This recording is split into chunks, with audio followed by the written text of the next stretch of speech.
نبی اکرم نور مجسم صلی اللہ تعالی علیہ وسلم نے ارشاد فرمایا، شب معراج مجھے آسمانوں کی سیر کرائی گئی، میں نے اپنے سر کے اوپر سے گرجدار بجلی کی طرح ایک آواز سنی اور کچھ مردوں کو دیکھا جن کے پیٹ گھڑوں کے مانند بڑے بڑے تھے، جن میں سانپ اور بچھو جوش مارتے نظر آ رہے تھے۔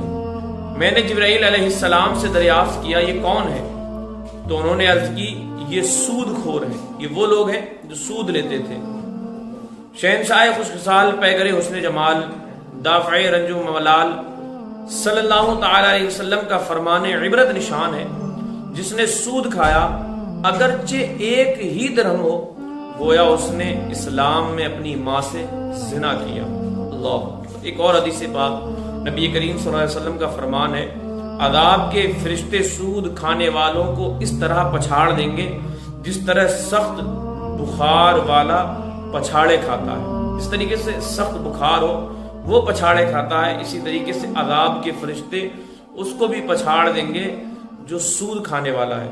نبی اکرم سرور دو عالم صلی اللہ علیہ وسلم نے ارشاد فرمایا، آخری زمانے میں 4 بری خصلتیں عام ہو جائیں گی، 4 بری عادتیں عام ہو جائیں گی۔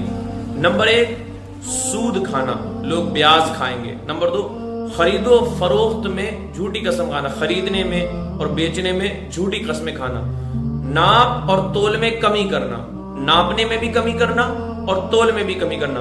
آقا نے فرمایا جب یہ برائیاں عام ہو جائیں تو لوگوں میں کئی طرح کے مرض پھیل جائیں گے اور اللہ ان کو خون ریزی میں مبتلا فرما دے گا۔ قرآن میں اللہ ارشاد فرماتا ہے، یوم یقوم الناس لرب العالمین، جس دن سب لوگ رب العالمین کے حضور کھڑے ہوں گے، سوائے سود خور کے کہ وہ کھڑا ہونا چاہے گا لیکن مجنون اور مخبوط الحواس یعنی بے ہوش ہو کر گر پڑے گا، یہاں تک کہ لوگ حساب سے فارغ ہو جائیں گے۔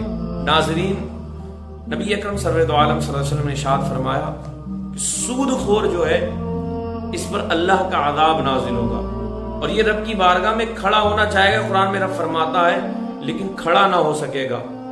تو ہمیں چاہیے کہ ہم اس گناہ سے بچیں اور ان بری عادتوں سے باز آئیں۔